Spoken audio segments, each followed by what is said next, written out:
Patuloy po ang inyong pagsubaybay sa palatuntunang CMN Pilipinas.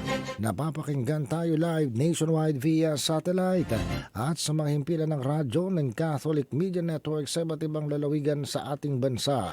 Araw po ngayon ng Martes, ika-6 na araw sa buwan ng Enero. Ako po ang inyong lingkod, si Ariel Ayala.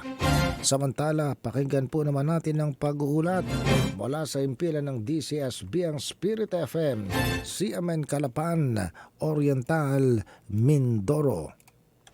CNN Live Nationwide. Junard Acapulco, magandang araw sa iyo. Magandang araw Sir Ariel, magandang araw Pilipinas. Bilang bahagi ng taunang year-end activity ng Department of Social Welfare and Development, Managed Center and Residential Care Facility sa bayan ng Bansud Oriental, Mindoro, idinaos ng Mimaropa Youth Center ang 2025 New Year's Eve para sa mga Children in Conflict with the Law o CICL ng rehiyon noong December 31, 2025. Nagsimula ang programa sa pambungad ng pananalita ni Center Head Marie Chris M. Cilia na sinundan ng mga aktibidad, pagsagot ng mga CICL sa mga katanungan tulad ng What I Learned from 2025, What I Want to Improve this 2026 at New Year's Resolution. Madaming mga ibinahagi ang mga CICL sa kanilang mga natutunan, kasama din ang pag-asa na magiging maayos ang kanilang pagsalubong ngayong 2026.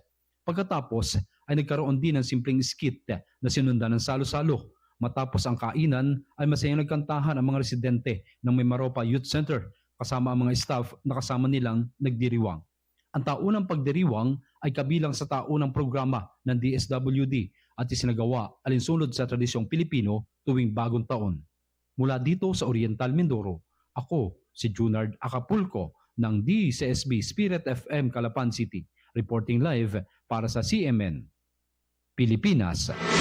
CNN Live Nationwide. Maraming salamat, Junard Acapulco, mula po sa himpilan ng DCSB, ang Spirit FM, CMN Calapan, Oriental, Mindoro.